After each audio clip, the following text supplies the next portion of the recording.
10个可可豆可以换1只兔子，50个可可豆可以换1个女仆，100个可可豆你可以娶1个新娘呢。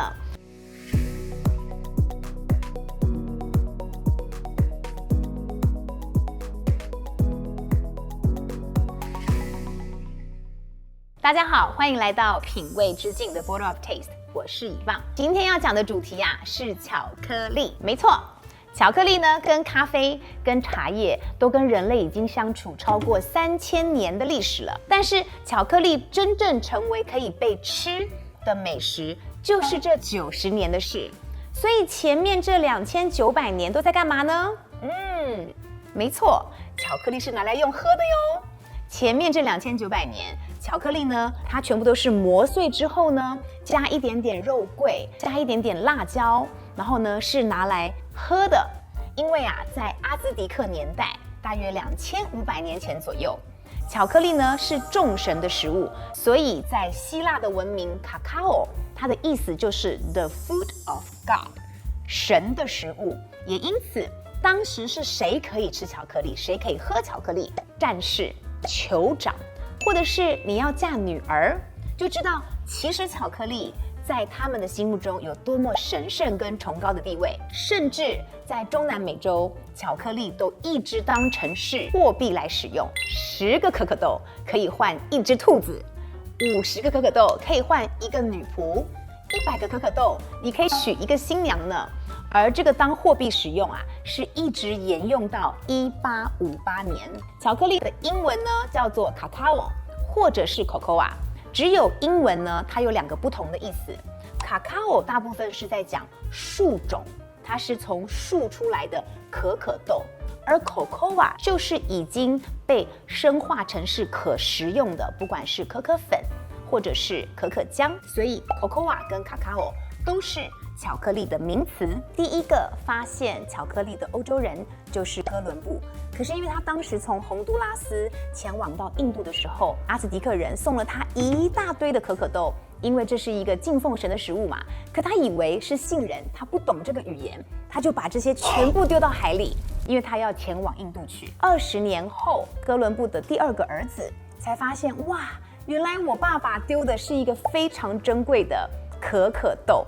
那也因为如此呢，玛雅人呢每一年进奉到欧洲的珍贵食物都是可可豆。在1519年，大概就是哥伦布发现新大陆的20年后，有一个探险家叫 Kateb， 据说是他把第一批可可豆带到欧洲大陆的。但实际到底是什么说法呢？每一个人有每个人的说法，其实就不可而知了。那在1544年呢，确实有一批玛雅的贵族，他们带了可可豆进奉到菲利普国王，也因此在欧洲广受欢迎。那个时候可可还是用喝的，所以在整个欧洲，就是你要是贵族，或者是你家非常非常的有权贵，那个年代还没有工业革命，所以没有牛奶咯。喝可可是纯的，有点像我们现在喝咖啡、喝美式一样。所以在欧洲喝纯巧克力不加牛奶，反而叫做欧式。加了牛奶是美国人跟瑞士人后来才发明的，反而叫美式，跟咖啡正好是颠倒。那在欧洲喝巧克力这个事情一路延续到了1858年，到了一个荷兰的商人叫做 Van Houten， 他发明了把可可浆跟可可脂分离。有了这样的一个技术之后呢，我就可以把可可浆做成是可可粉，可可粉应用在蛋糕啦，或是应用在巧克力固体食物上，而可可浆跟可可脂就可以额外独立生产出来，做各式各样的巧克力食物。说到巧克力我们就不能不提到比利时这个国家。为什么全世界最有名的巧克力都在比利时呢？因为1635年，第一个被当成是经济以及赠礼使用的历史文献就出现在比利时。那也是因为比利时有一个很有名的港口叫做布鲁日，它以前是所有可可豆的集散中心。可可豆是一个期货，它跟棉花跟黄金都是一样的，它每一天的价钱都随着它的供需有不同的一个增长。而比利时成为巧克力王国第2个有名的原因，就在于1912年有一个比利时的药剂师 Ronnerus， 他发明了把果仁馅跟 praline 放在巧克力里面，它生产了全世界的第一颗巧克力。所以我说巧克力历史啊，其实真正实用也就是90年。在欧洲的世界呢，如果你家有非常多的巧克力，或者是你可以吃很多原生原味原产区的巧克力，就代表你的品味的象征。这跟古时候是一样的，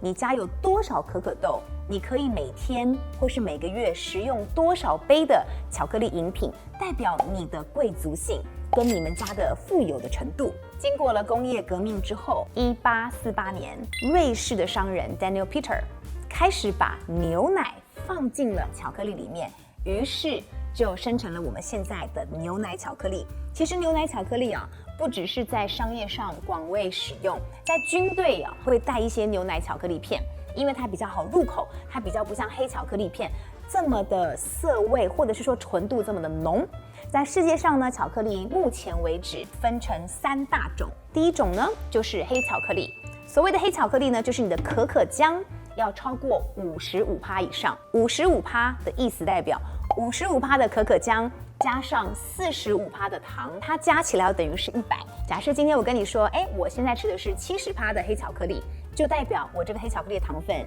有30。如果我跟你说我今天吃的是90%的黑巧克力，就代表我的糖分呢只有10。所以糖分越低，代表它越不甜。千万记住哦，巧克力甜跟苦不是反义词，所以趴数越高的巧克力绝对不代表它越苦。相反的，大部分的巧克力啊，如果会苦，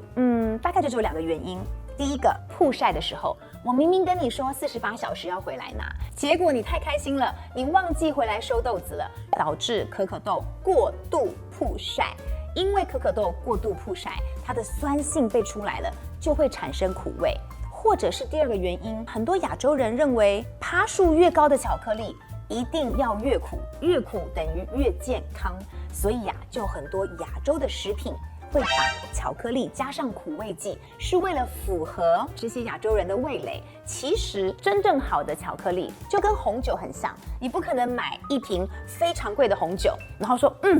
这个红酒真好，它真苦，它一定是保存出了什么问题。巧克力也是一样的，如果过度曝晒，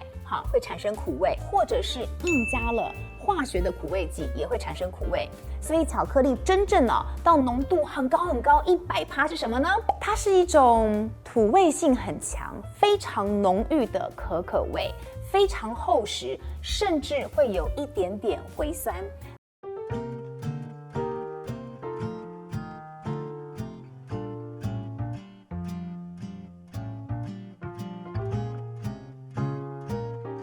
我们刚刚参观了你们这个在内湖的旗舰店，有一个这么大的欧洲市集，很想知道一下，你跟这个sommelier Jochen，然后你自己本身是 chef，你们怎么会想到这个概念，能够来成立一个这个 Le Comptoir？我们原本是当厂商、进口商，然后就决定去年开始就是让人都认识我们进口的 cheese， 所以我们开了板桥家跟内湖家的Comptoir洋行。然后我听说你们家的 cheese 跟别人比较不太一样啊。对，没错，我们都是用就是法国最顶级的、最好的小农的 cheese， 然后它都是用生牛奶去做。生牛奶，而且我还听说你们好像跟一个很有名的 cheese master 合作，对吗？没错没错，他都会帮我们挑就是最好的 cheese， 然后我们每个月都进，就会有每季的cheese， 然后都不一样。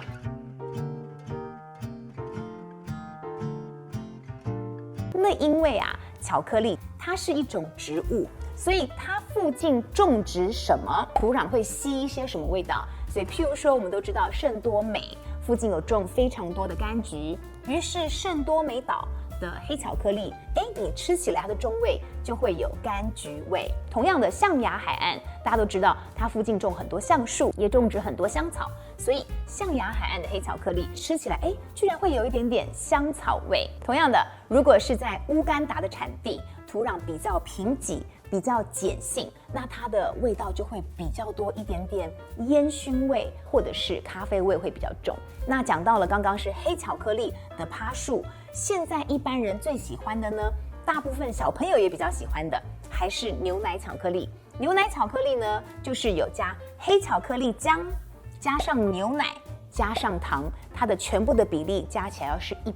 所以呢，它的颜色呢会稍微比黑巧克力淡一点。第3种呢，就是小朋友最喜欢的，以及如果有蚂蚁嘴的人最喜欢的就是白巧克力，因为它的颜色呢全部都是白的，它里面是完全没有可可浆的，它就只有牛奶跟糖，也因此它是所有糖分里面巧克力最高的。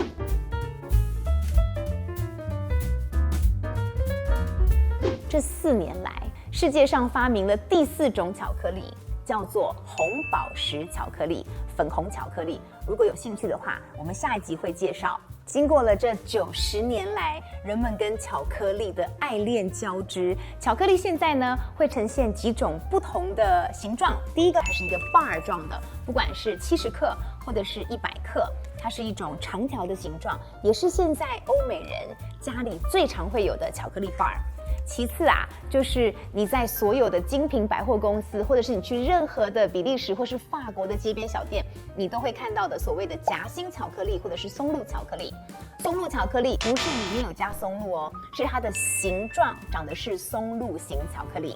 第3种啊，就是片状巧克力，叫做 Napolitans， 也是现在亚洲比较受欢迎的，因为它相对而言呢比较小，一口就吃完，不会造成过多的白化现象。大的片状巧克力，一般亚洲人吃不完，剥完之后就会把它放进冰箱。然后呢，因为你放到冰箱之后，你的可可脂有时候会油脂分离，会有一点点白白的感觉，那个叫做 bloom phenomena， 叫做白化现象。不用紧张，它不是发霉，照样可以放心的食用。那是因为你巧克力突然很热，然后再进冰箱突然很冷，它的油还来不及下去，有点像是妈妈在做卤肉饭，如果今天吃不完，放回冰箱拿出来怎样？会有一层白白的天然油脂，所以只有真正的巧克力才会有白化现象。如果上面裹了非常多糖衣，裹了非常多防腐剂，哇，它的可可脂还串不出来呢，它可能没有可可脂。那第4种呢，就是刚刚说的纽扣形状。纽扣形状呢，可以直接食用，现在也很流行，在各个5星级饭店或者是头等舱，直接泡在牛奶里面，或者是泡在咖啡里面，直接当成是饮品。所以巧克力大部分呢，可以分成这4种方式。当然，现在有很多新的喝巧克力的方式，不过呢，这就是要等到大家有空的时候呢，去比利时或者去法国慢慢发掘。如果喜欢我们今天的内容，不要忘记帮我们按赞、订阅、分享，并且开启小铃铛。我们下次见喽！